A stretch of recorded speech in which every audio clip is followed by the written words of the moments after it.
Hello and welcome to Creating Canon with your hosts AJ Hamilton and Nick comes to get you. Pappas. They're coming to get you, AJ. They're coming to get you. Barbara. Hey Nick, how's it going? Nicholas C. Pappas. Is that good? Yeah. Is that better? You can say, hey, Nick, how's it going one more time? Hey Nick, how's it going? It's good. How are you, AJ? Wow, really speed bump in the beginning of this. Yeah? It's a little boo. I agree. No, Yeah. That's absolutely the best descriptor that could be Seriously. for this episode. Yeah, this is an interesting episode. Mm-hmm. We did the remake of Night of the Living Dead last week, and we thought, what the hell, let's do a whole month of zombie movies. Cannon fodder time! Cannon fodder! I don't know if that's going to go in or not. Yeah, no, you should probably keep it. And, the reason we're doing all the cannon fodders with zombies is, like, if you think of a zombie, that is nothing but cannon fodder. So, Why don't people use cannons against zombies more? I guess they're not as prevalent anymore. That's actually... I would love to make that game or that cannons versus zombies. Like Plants vs. Zombies, Yeah. but cannons versus zombies. Or Cockneys versus Zombies, which is a real zombie movie. What? Yes. Oh. But we're not doing that this month. Why? Because, Next year?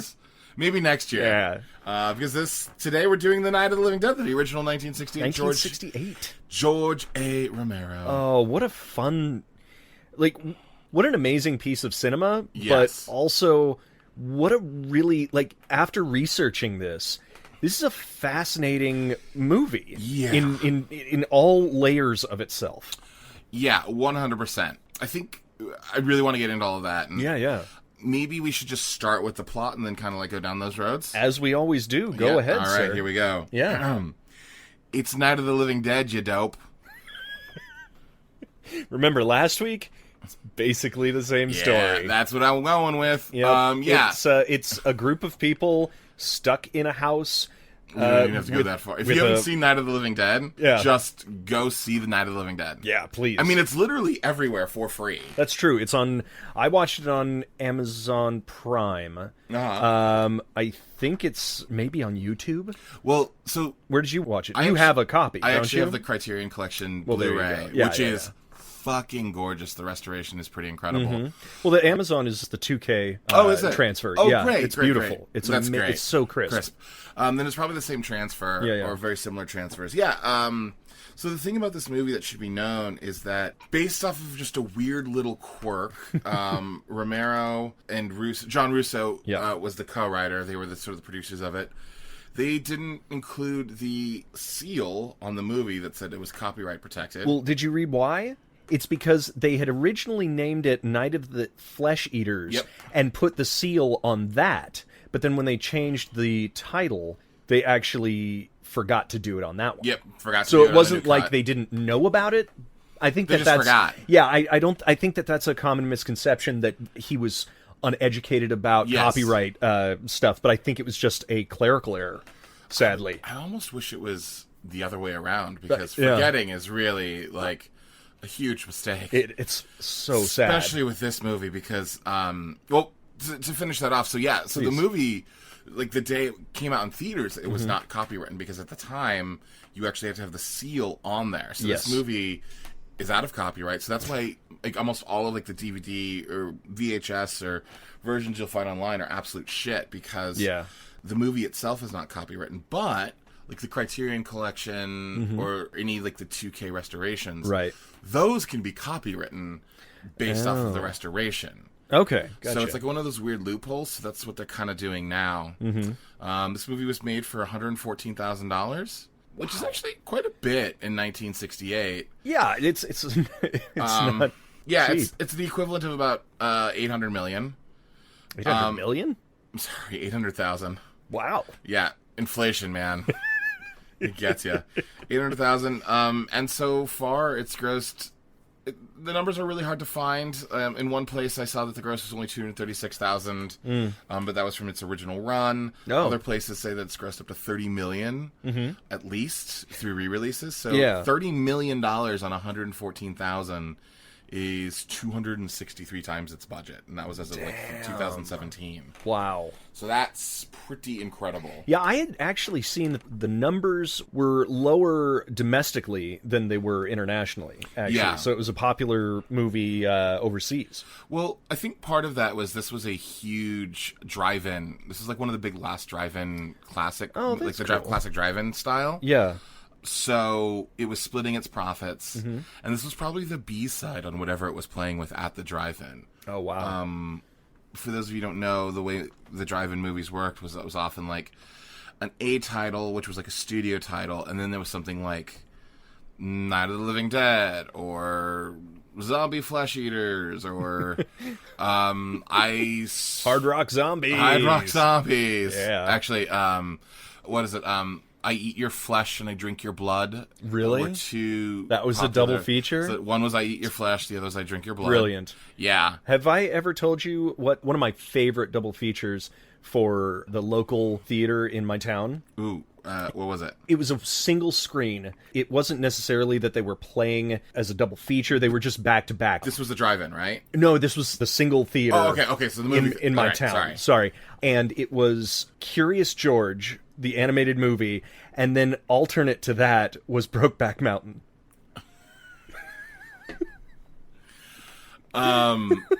That's pretty good. Bizarre pairing. That's pretty good. I don't know why they did that. I worked at a movie theater once, and I can't remember the second movie, but it was something like the Jonathan Lipnicki Littlest Vampire movie. God, yeah, I remember that. And it definitely was not a double feature. Like, you had to clear the house afterwards. And the other one was Bad Santa.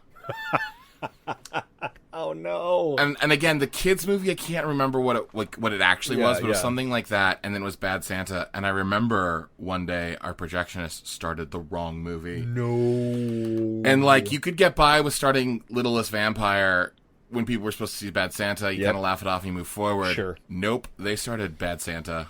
That starts out rough. Yep. And, I was a teenish back then. I was like 19 or 20. And like, even I knew how bad we fucked up. Yeah. Like, we went and fixed the problem, but then we also did laugh about it for like 15 years. Oh, I'm sure. Just all these little kids being like, Santa has sex and pukes. Parents had to come out and be like, we think you started the wrong movie. And we were like, yes. Well, what do you mean? Does this movie start with Santa having sex and drinking? You're like, oh no. Whoops-a-daisy. Well, good. We just went on for like 45 minutes. Yeah, I don't we know haven't what's even started talking what's about Night of the happening. Living Dead. So this movie, directed by George A. Romero. Yep, of course. first movie. Wow. George really loved the zombie Genre? Yeah. He did Day of the Dead, Dawn of the Dead. Mm-hmm. And then a long time passed where he made a lot of shitty movies or moderate movies. And then he came back with Land of the Dead, Diary of the Dead, Survival of the Dead, and then he died. So that's that journey. So the only way for him to come back is zombie form. Yes. Now. That would be Dead of the Dead. Director of the Dead. Director of the Dead. I like that. I do too, actually. That is actually... That's our horror movie. Oh my god, that is Director of the Dead. Get somebody to put the makeup on, make him do an impression of him. That would be fun. Yeah. That'd be really good. Yeah. It wouldn't be rude to his legacy in any way, shape, or form. No, he'd love it. Yeah, he would. But this movie popularized, if not began, the zombie craze. Oh, absolutely, 100%. This movie completely started, It kind of reinvented what a zombie was. I would actually say it invented what a zombie was, because... Okay. I mean, they have history in Haitian culture, but I mean that's absolutely a completely different thing. But that's kind of where that came from. The initial, but I don't know if they had made movies or stuff like that on screen before. I know for a fact that the idea of zombies being cannibals came from Night of the Living Dead. Right. 100%. And the killing them in the head. Yeah, shot right? to the head was also Night of the Living Dead. I also, and I could be wrong about this, but I'm 99% sure that the idea of a zombie being a dead person reanimated is also... Not like a mind-controlled type of... Yeah, I believe that's how zombies were before. Interesting. In film, is yeah. sort of like a mind control thing. So, yeah, I mean, like, when you think of any zombie movie, it all kind of comes back to this, that slow-moving, lurching zombie came from this. Well, and I've heard that the Walking Dead actually modeled their zombies after this movie. I mean, I would argue that any zombie movie, in one way or another... Of course, but I think they've actually said that they're like... Yes, they did. Do not walk faster than any of the zombies in...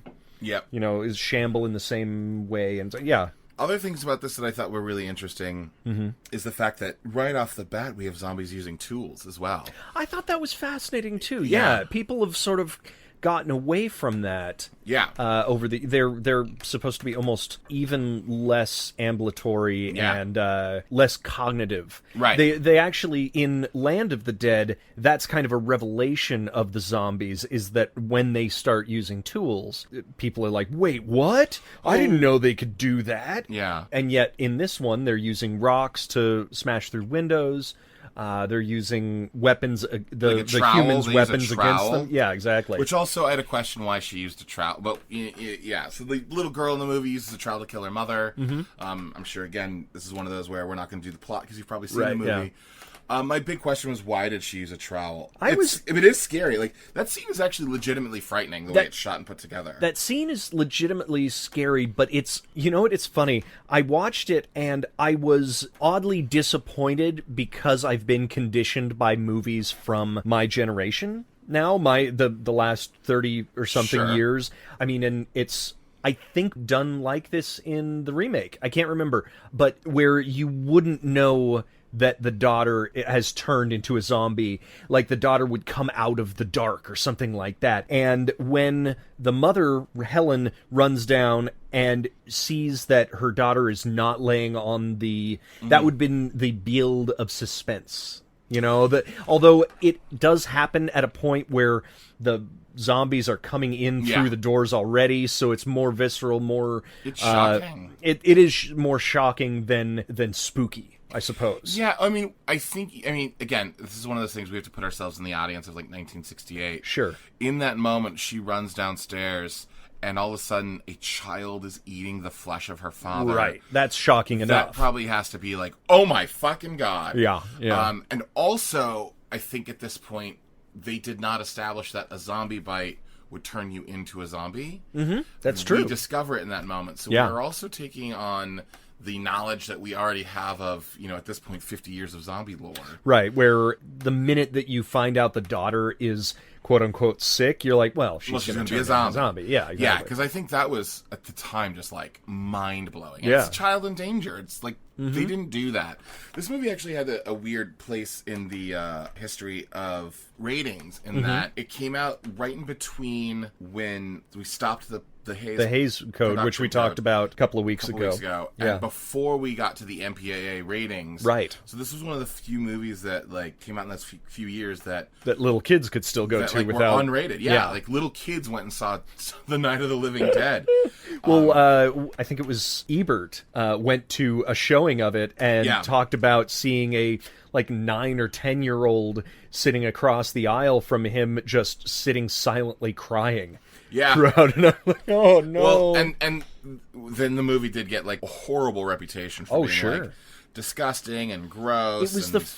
It was actually one of the very first times that a violent murder had been depicted on screen. Yeah, it was so shockingly graphic for the time. Yeah, the fascinating effects that they had, where they do a lot of off-screen stabbing. Yes. But the immediate moment after, like when he stabs the guy with the tire iron in his head, when Ben, our lead, played by Dwayne Jones, stabs... I want to talk about him for like an hour, but me too. We'll get back to that. Absolutely.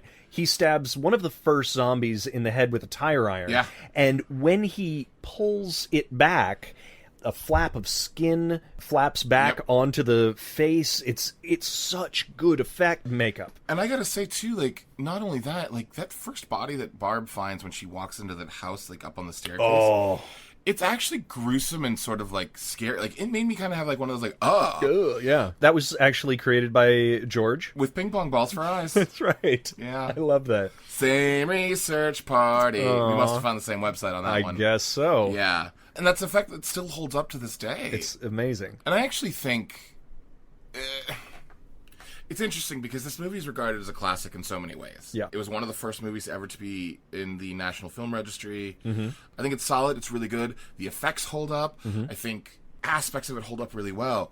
And yet, what becomes really interesting in a movie like this, and it's the same kind of thing when you see Friday the 13th, the first one, the original. Yeah. Now, they seem so unoriginal.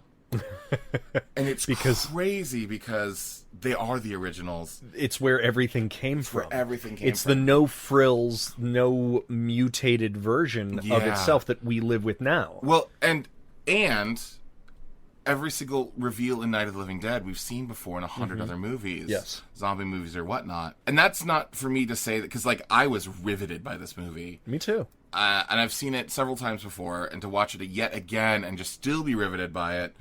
But it's interesting where, like, I'm thinking of, like, a young person seeing it today, or even, like, an adult seeing it today and being like, Yeah. And that's sad to me. It really is. It really is. Yeah. Because you can't trick people as easily as they did back then. You can't pull the same tricks. Well, and it's also, we know the tricks that this movie particularly used. Yeah. One of the things I wanted to bring up when going back to Dwayne Jones is I have a theory that the only reason this movie is still as relevant as it is today is because of how good he is. He carries this movie. Yeah. It works because of him. Because I can see... So, some of the other actors in this movie, like, the one who plays Barb in this movie, Judith O'Dea, is good. She's good. She's not, like, super great. Serviceable. And, like, Harry Cooper, played by Carl Hardman... Who was one of the producers. Was not good. He actually drags the movie down. And I actually thought the movie was, like... The movie is great, and then he comes in, and it actually drops for a little bit. Until we get Dwayne Jones really kind of, like, taking it over Taking charge, yeah. Did you like him, or did you like his counterpart in the remake, the 1990 remake? I mean, do you like that character at all? The Cooper character? No, I don't like the character. Yeah. But I also think the actor... Here's the thing. Dwayne Jones, to me, was grounded. He was real. He played those moments. He had that great moment where he's breaking the table legs and he's talking about watching the gas pump explode, like the diner. God. And then he sits down and he lights that cigarette just a couple minutes later. And it's real and it's visceral. And he's active while he's acting in a really lovely way that feels like it's contemporary acting of stuff that we watch today. Agreed. Whereas Cooper sort of feels like a throwback to like on stage, almost. Not only on stage, but like a throwback to like a 1948, like, let me tell you, copper, kind of like Cagney thing. I honestly feel like everybody other than Dwayne was acting that way. Like the Judy and Tom were absolutely... I actually thought Judy was pretty okay. Judy Tom was better, but their scene together it felt like a beginning acting class. Sure. You know, who else? Helen was fine. Helen was better. The daughter who never did anything was just on the table. She was fine. I actually thought Johnny was pretty good. Yes. Yeah. Weird thing about Johnny is he actually wrote Return of the Living Dead. Really? Yeah, he was one of the writers of Return of the Living Dead. This is another thing we should talk about this movie when we talk about its place in history. Yeah. You know what? No, I just want to go back to Dwayne Jones for a second. I just fucking love him. Do you know he was so good? Do you know he went to school at the Sorbonne? I didn't know that. In Paris? That is amazing. Fucking crazy. And then he studied acting in New York. I knew he was a stage actor. That's how he got the job. Yes. And they actually rewrote this part for him. But he was like a teacher. I don't know if he was a professor, but he did only a couple of other film roles. Ganja and Hess was like the other big film role. In fact, most of the people in this movie, this was basically it. Yeah. This was about their only movie of any sort of note. But he was the executive director of the Black Theater Alliance. He also taught acting at the American Academy of Dramatic Arts, and he was an executive director of the Richard Allen Center for Culture and Art. He did so much. I get it. And he deserves it. He really does, yeah. I honestly, I am kind of shocked that he didn't sort of become the Sidney Poitier. Agreed. Of the 60s and like 70s, yeah. Of that into the 70s. Yes. I mean, Sidney Poitier was the Sidney Poitier of the 70s. He still like, was, yes. But, like, I just can't believe that he didn't reach more heights because... Well, I would say that this movie didn't do anything for him, you know unfortunately. That's true. It wasn't as... We're looking at it as the classic it is. Exactly. And at the time, it was really just... This wasn't something that showcased... As much as it showcased his talents, it wasn't a place for a showcase. It wasn't a thing where everybody was clamoring to see, ooh, who was that main guy in Night of the Living Dead? He didn't. That's true. Nobody cared. Sadly. That's really true. Yeah, I didn't even think of that, and that is horribly sad because honestly, again, this movie we're still talking about it. You know, 50 years after it comes out. That's right. And I think and I know I already said this, but just to make it abundantly clear, I think one of the only reasons is because of him. Yeah. The zombie effects were really great. The zombie effects were crazy. Some of that stuff was really awesome, and I don't want to take away anything from Romero. No. But because he's a very competent filmmaker. He's very competent. And some of the shots in this are fucking gorgeous. Beautiful. The use of shadow. Yep. And the composition with fire, and then sometimes just the way things are framed or the way the camera moves. I love I can't remember if it's when they're watching TV or listening to the radio, but he has some low shots of the characters' faces that are just haunting. Yeah. Well, there's also a scene, it's towards the end, where the zombies are pounding on the door, and the rest of the survivors do that thing where it's like, they look at each other, and it's like a look, and like you can see the eyes.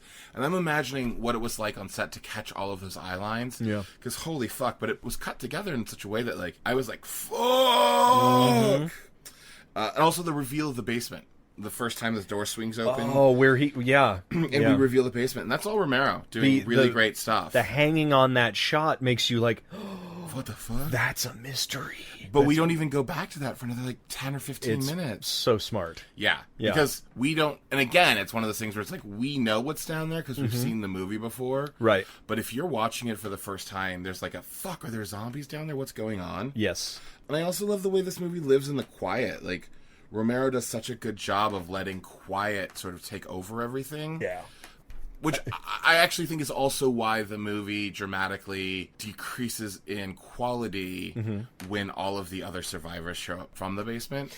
Because then it just is a shouting match. Yes, exactly. But to go back to, I mean, we've already talked about Dwayne again, because I want to talk about him. Do you know that it was adorable. He said it was a fairly good shoot, except for somebody had to kill a moth one day. Yeah. And he didn't like the fact that a moth died on set. That is so touching. Yeah. I also... He was a sensitive guy. Well, he was... Apparently, when they first wrote this role... Yeah. It was written to be for, like, a big old trucker. Like gruff. Angry trucker. Yes. And, you know, he's sort of an intellectual as is, and they sort of rewrote some of it to be an intellectual. Yes. One of the things, though, that I read that I thought was really interesting was that he asked them to make the character less angry, especially when it came to things like screaming and hitting a white woman in the middle of 1968, right amongst the time of, like, you know, race riots breaking out. Yes. And they didn't take it out. Well, they didn't take it out because the producers, and they actually talked about this, like, they thought they were being hip to be like, nah, man, like, we're just going to treat you like a white guy. Still edgy, still fine. Yeah, and they didn't realize the cultural implications of that kind of a thing. Yes. Which, as a bunch of white dudes trying to be like, no, man, we're just... Because... Well, because they talk about it, they say it was colorblind casting. He was just the best guy who auditioned. He came in, he was great. And so that's why they rewrote it. That's why there aren't as many. You would think at the time, if they were trying to be hip and edgy, they would have written it or rewritten it, I suppose, to include racial I think it's undertones. I think it's in there, though. I think it might be, but I think a lot of it might be unintentional. Maybe. Well, I think I want to put a pin in that conversation. Sure. Because I think the 1990s version is much more not focused on it, but they hit them. They hit them a little bit more. Yeah, I want to put a pin in that because I definitely want to talk a long time about that because Romero basically says that there are no racial underpinnings, and I want to call bullshit on that for some reasons. Okay. But I do want to wrap around to it. Please. Because one of the things I did want to talk... So, I mean, we're just in agreement that Dwayne Jones is fucking incredible. Brilliant guy. It's a tragedy that he didn't have a better career as an actor. Died in his 50s. I know, right? Sad. That's 88. really sad. Yeah. But one of the things I want to talk about is this movie has spawned 3 different series. Okay. Of zombie films, which I think is fascinating. Yeah. Right? So we've got the Romero series, which is Night of the Living Dead, Day of the Dead, Dawn of the Dead, Land of the Dead, Diary of the Dead, and Survival of the Dead. Yes. Right? Then we have the John Russo Night of the Living Dead. Okay. Return of the Living Dead is actually a sequel to Night of the Living Dead. And then there's Return of the Living Dead 2 and 3, and there might even be a 4th one. There's definitely 3 of them. And those were the more tongue-in-cheek, not silly ones, but like... Yeah. They were just a little bit more campy. Just a little bit more. I would say. They were a little silly. I loved Return of the Living Dead. Return of the Living Dead is one of my favorites. So good. Hold it right there! Razor, I'll blow your fucking brains out! Send more cops. Yes. Fucking good. And then, so after Night of the Living Dead, Romero was invited by Dario Argento, who sort of popularized giallo films. Dario Argento reached out to George Romero and said, you know, you should make a sequel. Come here, write the script where it's quiet and like nobody's going to bother you. So Romero went to Italy, wrote Dawn of the Dead as Argento was reading it kind of along the way. Yep.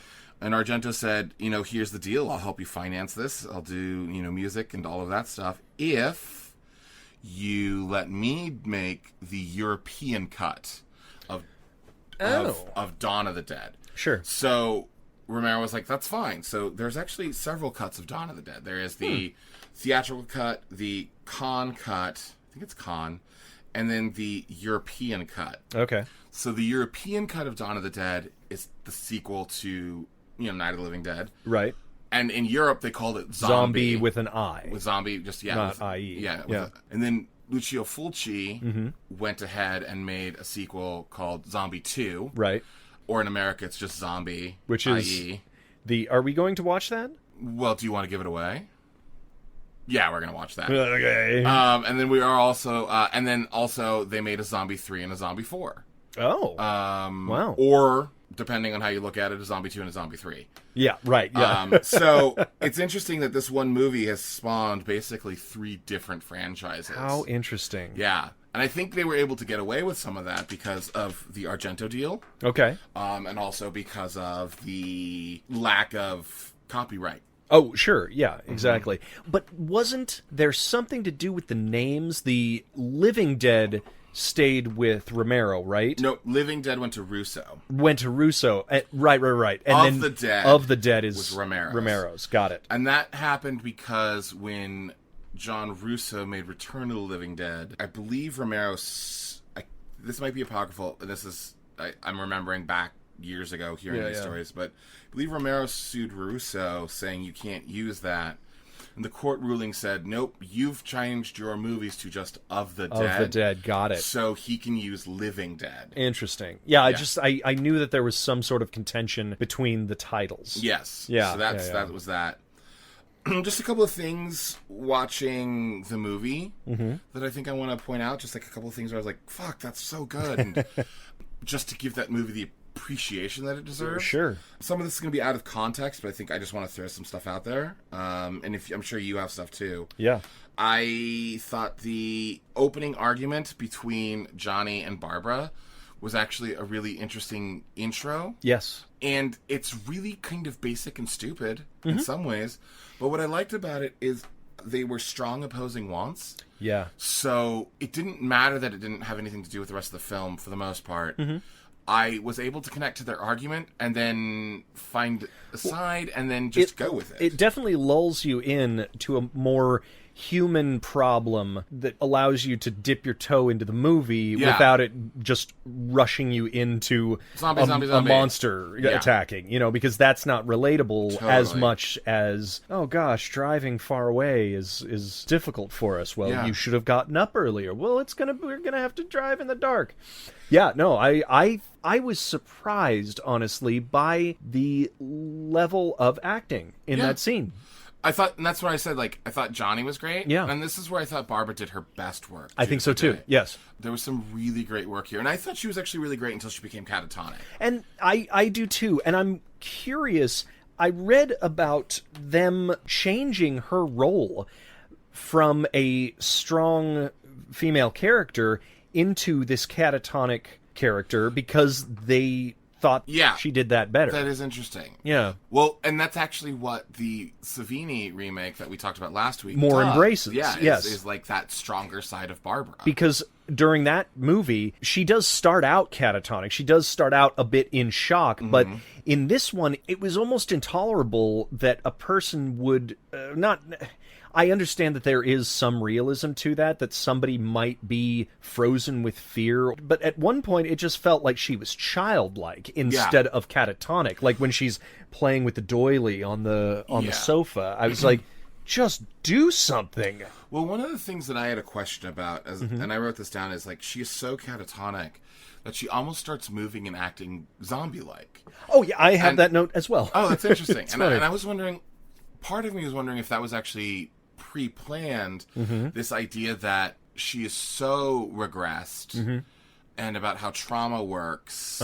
I'm probably putting too much on this movie. It might be a commentary on it. Who knows? But there is something about that I thought was really fucking fascinating. The longer it went on, the more zombie-like she moved. It became the question of really what is the difference between them and us. Sure. I actually I had my note, Judith acts like a zombie, surprised Ben didn't stake her in the brain. Yeah, pretty much. And the funny thing, you were speaking about his story, how well he acted that story about his first interactions with the zombies. And I loved that performance. It really did have that subtlety of a screen actor versus a stage actor. Absolutely. Which then she went into a bit of stage acting when she was talking about her brother and the man attacking them. Johnny is talking me. And he attacked us. I was like, she's performing for the back of the theater. And it was so funny to see his reaction shots because it was almost like they kept his real reactions of annoyance in. He was like, oh, God. Well, you can stop talking now. I actually wrote down... Go back. It's funny that you say that, because I had just written down, just before she started that speech, of wow, the acting is so fucking good in this. I forgot how great the acting was. And then she started there, and I went, maybe some of Barb's moments aren't so great. It was like my addendum to the note beforehand. Exactly. To then which I also wrote after that, the basement dwellers can't act. And that's what I call them. You know what they reminded me of? They reminded me of a radio couple like Ozzy and Harriet. Oh, like the Coopers, you mean? The Coopers, yeah. It just felt like they were over the top and they were performing just with their voices almost. I mean, it was just and Harry Cooper was the bigger perpetrator. Yes, he was the bigger ham. Absolutely. She had some nice moments. She did. But but their interactions again, like you said, Judy has some good moments as well. Yes. But when her and Tom get in, it's the combination of the two actors, and the worse actor will drag the scene down. Yeah. That's inevitable in a lot of scenes. It's hard to drag somebody up. To pull someone up into something else. I deal with that all the time with you. Yeah. I mean, it's rough. It's hard for me to drag you. But I don't complain about it. I just comment on it. That's all I want to talk about. Yeah. And we push through. We push through. Yeah, no, it's hard for me to drag you around. All the time. So I agree. I know what that's like. One of the things I want to talk about is Ben's character, is just how smart he is. I really enjoyed the fact that he figured things out. Like the headshot thing, how he figured out. First of all, the way that they figured that out, and the way that was shot, and the way that we as the audience understood without words what he was figuring out.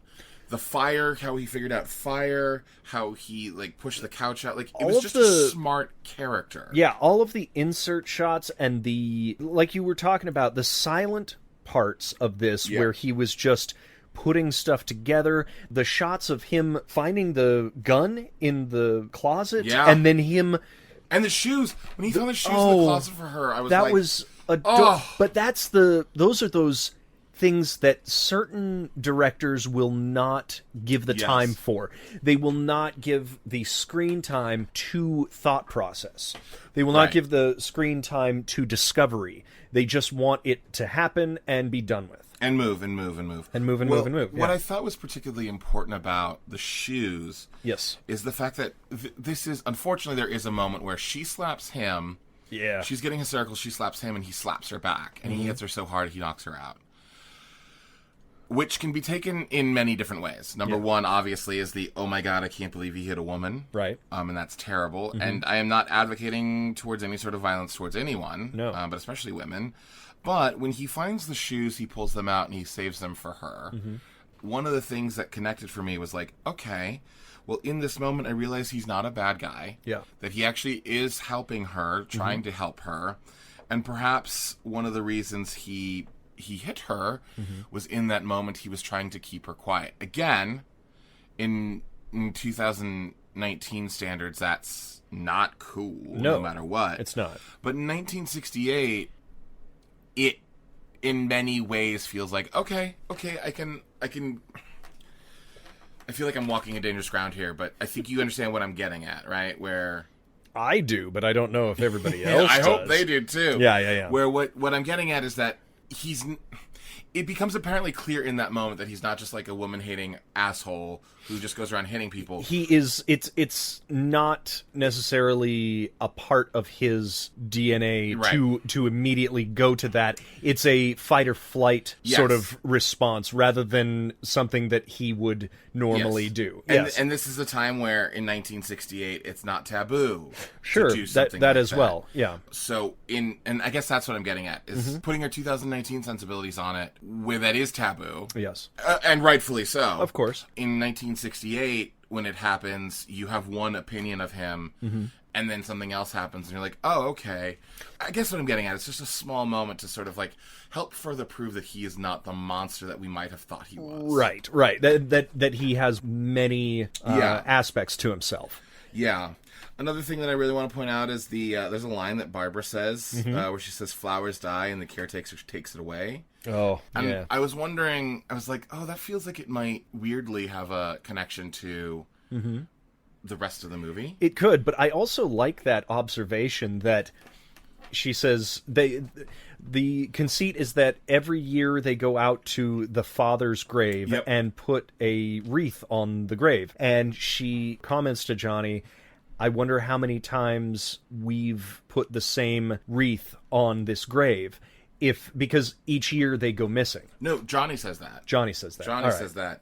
And she follows it up with basically like, that's when she says, but we do it anyways. But we do it anyway. Well, we do it anyways. Flowers die and the caretaker takes it away. And that's just sort of how life works. It's like things die. Yes. And then somebody will take them away. I just like the kind of the darkness of that comment of, I wonder how many times we've put this out here, because that's somebody who is thinking practically in a place that is very emotional. Right. You know, not a lot of people think about the economics of a graveyard. Absolutely. You know what I mean? They're there to mourn a loved one rather than think, are they are they pulling one over on us? Well, this is actually what I really appreciated about Johnny in that opening scene. Like, the argument between Johnny and Barb is that, you know, Barb is clearly made out to be the hero and the protagonist in that moment, and Johnny's clearly the antagonist. But something that I really appreciated is, like, Johnny's argument isn't necessarily wrong. No. He's just sort of an asshole in the way he delivers it. Yes. And I felt the same way with Ben Cooper, where it's like, Cooper, what makes him great about a villain is, like, in some ways, I get what he's saying. And, like, he, in some ways, is not wrong. Especially to the point where, like, at the end of the movie, where does Ben go to survive? He goes to the basement. Down to the basement. And it works. And it works. Yeah.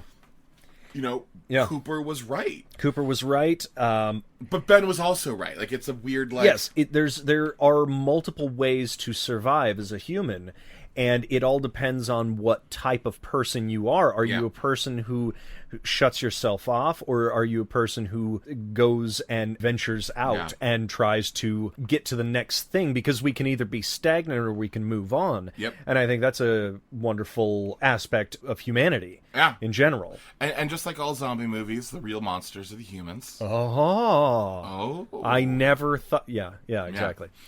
But it does it right there. Yep. And it's really fascinating. A couple of other small things. I thought the animals on the wall, like all the stuffed heads and stuff, I thought that were unsettling. It was unsettling, but when there is a murderer following you and you run into a room and you're like, looking around at the things, I was like, it is a little silly. It was a little funny. But thinking about like really immersing myself, if I had been, I had the lights on watching this. If I had really like been in a dark movie theater and first time I'd ever seen this, yes, absolutely, it would have been like, oh fuck, I see what it is. Yeah, and that is creepy imagery. Yeah, well, I think that's actually what it was for me. It's like I don't know all the Dutch angles. I found it scary, but like there's something about just the deadness of everything. Yeah. That theme continuing on top of it that got me. I also was surprised that there was a naked zombie. Yeah. I didn't remember. That's actually something I didn't actually remember. Yeah. And then the bug-eating zombie, too. The bug-eating zombie, which was also Marilyn Eastman, who was the makeup artist. Oh, really? Actually, yes, and she did her own makeup for that. Crazy. Funny thing about the makeup, they didn't focus on... There were a couple of guys, I don't know if you noticed this, there were a couple of people with open wounds and stuff, but they focused more on exaggerating the features. Rather than as makeup? Exactly. As to sort of make each person look unsettling rather than totally dead. Which was very effective for me. You know, they felt ghoulish. Yeah, and I think that's absolutely right. I did find myself unsettled by several of the zombies. They all look just a little odd and not real. Before we get away from that, I love the aspect of Johnny having the driving gloves on at the end so that you could identify, she did scream out Johnny. Still it helps. But it was great as a shorthand of explaining to us who that character was and who it is now, that full circle. Right. This guy came back. He's one of the mass. One of them. Because they don't actually say zombie in the movie. They just call them them. True. And those flesh eaters. Those things, yes. Yeah, I liked that. I really, really liked that. Oh, speaking of flesh eating, those flesh eating scenes were actually kind of gross. Some of them made me sort of nauseous feeling. The barbecue. Barbecue, and then there was one where like a dude was eating something off of the bone, and the way like the meat slipped off the licking bone. Of the Well, do you know one of the producers was a butcher? Of course he was. And they got meats and stuff like from that. him. Yeah. I had also read that it was like ham covered in like Bosco chocolate syrup. Bosco! I love that stuff. I pour it in milk. It's my favorite drink. Which is the same thing that Hitchcock used for blood in the shower scene on Psycho, was Bosco chocolate syrup. Well, it works if you're not working with color. Yep. Well, that's the thing, is it has the right consistency and the right color and the black shade. And white. Yeah, exactly. One other thing that I want to talk about is I don't know about you, but the news conference section where the doctor and the general are walking to the car. You mean Stalin? Oh my God. I laughed so hard in that section. That was like an improv bit, which I've heard that a lot of the dialogue was improv, but that had to be a little bit tighter because it had facts in it. But it killed me because it was just so like, it was so just... I think they're space people. We're not supposed to talk about that. Right. We're not supposed to talk about that. They are space people. Can we quote you on that? You can't quote us on that because it's not fact. It's not real. I mean, it's just so funny. I really enjoyed the fact that we didn't know for sure. I mean, it was kind of implied that it was, but that the Venus radiation was the reason for it all. We don't know. Yeah, I do like that we don't know for sure. Yeah. Look, I love this movie. And I think the ending is fucking bleak like The Mist. In this one, the ending, just to kind of remind you of the ending, is Ben survives the night. Right. I mean, let's list off the deaths. Sure. Tom and Judy go out to get some gas for a truck to escape, and end up blowing up. Yep, the car they're in blows up. Yep. Then Ben has to kill Harry Cooper. Harry 'cause Cooper. Cooper was going to kill him. That's right. And also, at the same time-ish, Barbara is getting pulled through the door. By Johnny. By Johnny and the rest of the rest crew. of the zombies. The zombie crew. Helen is killed by Karen, who Right. is their daughter. Their daughter of by a Trowel. trowel. Yeah. Did you want to talk about the trowel, or were you we just already- confused why We they... already talked about it. It just seemed weird that... So that was the one place where I was like, wait the a daughter second. didn't just jump like an animal? Yeah, like no other zombie killed with a knife-like instrument except for her. Yeah, that was a little odd. So I was like, that's odd, but, at the same time, I'm not exactly concerned. Do you know that trowel sold on eBay, and now it's part of a private collection? No. Yes. That's amazing. But yeah, and then, like you say, So Dwayne Jones gets After down all to the of it- basement. He then has to kill Karen, the little girl. he kills Karen, and her mother, And Helen, actually- comes and- back to life. Yeah, and he also kills Harry. Again. Harry, yes. Like, all three of them in zombie form, of course. Of course. He survives the night. He goes upstairs. The cops are coming. He's like, awesome. He's like looking out the window, and one of the cops just shoots him in the face. And he did. And he did. And that, at that point, that brings into question whether or not, I mean, one of the main things, the Racial the thematics. racial themes, absolutely, because the groups of people that are hunting are all southern white guys with guns. with guns and dogs. Yep. And They definitely Although- lynch the black man. well, in the 90s version, there's much more symbolism Yes. of that. They have hung zombies in trees, Yep. even if they are not African American. Right, right. And in this situation, yes, absolutely. Well, Ben dies at the end in the basement at the end of the second one, of the remake. Does he? Yeah, and he comes up and he's a zombie. Oh, that's right. She hides in the... She hides amongst the other zombies. and Yes, yes. She kills Cooper. Right. Barb kills Cooper. That's right. There's a few switched roles in that one. And she kills Cooper because he was so fucking racist. Right. That she doesn't believe he deserves to live. Yes. But in this one, the one defense that I will give, which it doesn't necessarily need a defense, but they do say, the guys who are hunting the zombies say, I think I saw some movement inside. Sure. And Ben aims the gun outside. Mm-hmm. So it just happens all so very fast Sure. that it feels like it was just whoever was in there they were going to Yeah. kill. So Just the like any time a white cop shoots a black man with no questions asked. Damn, dude. I don't even know if I were that far away from a house, and thank you for trying to throw me under the racial bus, which has some of its own connotations as I well. actually wasn't trying to throw you under the bus at all. I get you. But what I'm saying is, if you're far away and you're just trying to pick off zombies, Totally. I don't even know if you are looking at skin color. Absolutely. Absolutely, I agree that there are many other connotations. Yes. And the fact that the hick sheriff shooting the black man, absolutely. Well, I also think the way Cooper reacts to... Like, Cooper comes up with hate the second he sees Ben. And He does, although it's never spoken. It's as, never As in spoken. the 1990s version where he is very racist. Yeah. And then there's also the black man, white woman alone in an apartment together, or in the house together, which has its own interesting racial issues. Look, Sure. so here's what I was going to say. It's because Romero and Russo are pretty clear that they were like, nope, all the racial stuff was put on by people who came later. Yeah. We did not intend that, right? My argument is that with most art, once it goes out into the world, it sort of becomes property of the world. And people can read into it how they will. Exactly. Yeah. And you can't make a movie in 1968 with your lead actor, who is black, telling you, Yep. listen, there are racial connotations to this movie, and you don't get to be ignorant of that later on. Absolutely. And that's what I mean. And to top that all off, no movie is made in a vacuum. Absolutely. So even if it is unintentional, there's symbolism, there is Yes. there's staging, there's visuals that will betray whatever the director or any of the creators Yes. intend. Yeah. So yeah.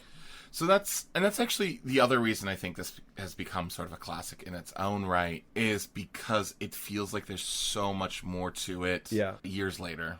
I don't know. I really love this movie. Well, I think true storytelling, especially if it's not forced and if it's not overly expositional, although the news reports are kind of, I mean, that's the news dump. That's the exposition dump, which is great, which allows the rest of the crew to sort of maintain their authenticness. Well, the bad version... Authenticity. Well, the bad version of this is, Ben saying to Harry, oh my God, you know what I read? You know what I remember reading? Yeah. And Harry being like, yeah, the Venus thing. And they're like, yeah, that must be the thing that causes all of this. Exactly. That is bad. That's the bad version. Yeah, absolutely. And I appreciate that it's all through news reports. Mm-hmm. The other thing that I think that I will give it a slight amount of credit to is a lot of times news becomes, exposition news. Yeah. And what I enjoyed about this was that even though it was exposition news, this was happening all over the area. So of course that's all the news is going to be concentrated on. It was also necessity news. Yes. It wasn't like characters like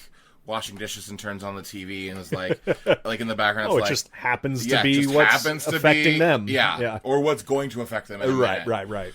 So I appreciated that as well. Yeah, and getting all of that exposition away, it can be the true human struggle, the human interaction, and therefore it's not as disingenuous as other movies may seem. Absolutely. And there's always truth, there's always stuff to delve into in storytelling when it's just a purely human struggle. Well, and the other thing too that I liked about the news is that it's not... Okay, so it is expositional. Yeah.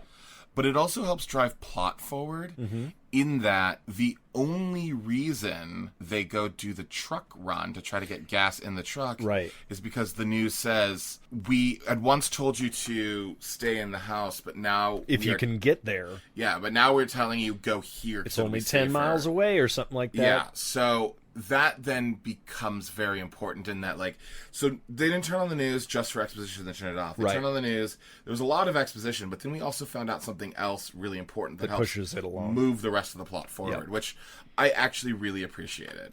Yeah. Also, there were some funny lines in the news report. Oh my God, the news report was killer. I just loved when they talked about partially devoured people or mass murders by a virtual army of unidentified assassins. That was the greatest line in that entire thing. Well, there was also the one thing too where they were like, if you have any family members, just burn the bodies. You do not get the... What did he? Was it satisfaction? We don't have the privilege. Of interning bodies the way. I mean, I honestly feel like the news report was supposed to be a little funny to break up the rest of the drama. Agreed. No, that main guy, the main reporter, God, he's so good. I don't know that guy, but I would assume that he's a comedy actor. Honestly, he's great. But he played it so straight, and that's why it actually worked. Exactly. He was so straight down the line. Yep.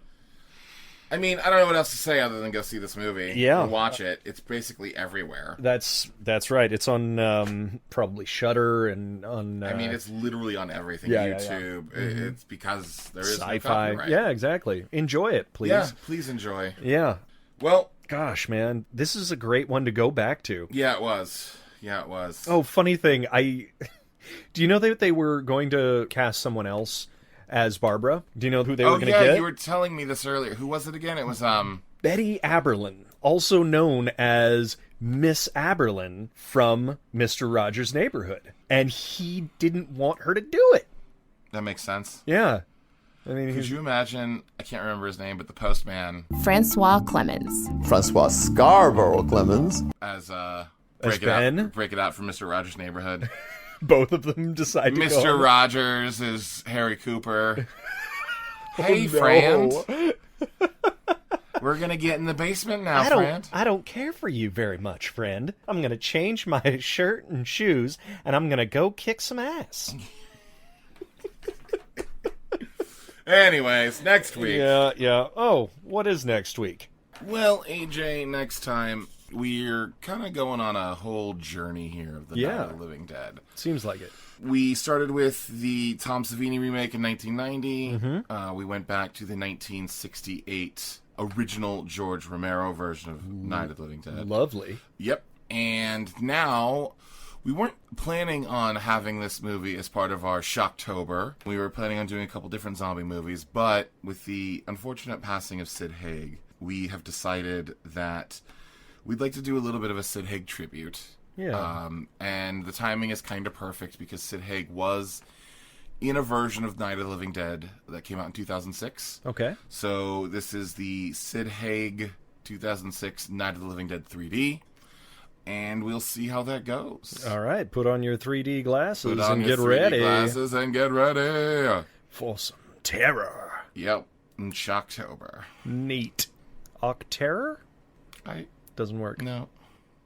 Nick, as always, where can people follow you? Oh, they can follow me at nicholascpappas.com and on Twitter at nicholascpappas.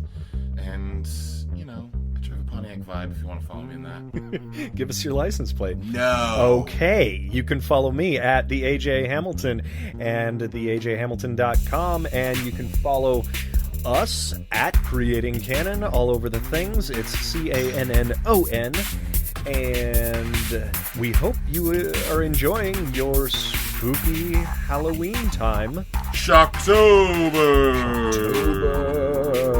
And as always, what do we say, Nick? Good night. And good cannon! They're going to get you, cannon! They're going to get you. Nick, watch out! Behind you! Nick, don't judge. Nick, don't judge. AJ, you do judge. I was like, he did auto-tune me. It's all a lie. I just took a DNA test. Turns out I'm 100% that cannon file. Thanks, Lizzo. I mean, legitimately, thank you. Yes, I really... Awesome. Night of Anubis. A new bus is how children get to school. Hey, Nick. Hey, Nick. Hey, Nick. Hey, Nick.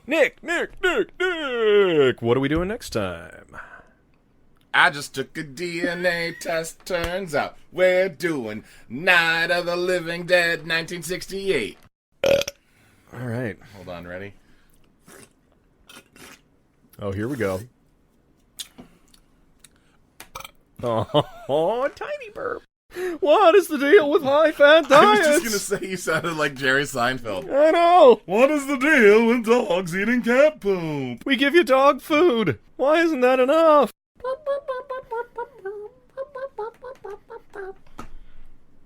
Funky pants on. Funky pants for burns. Okay, ready.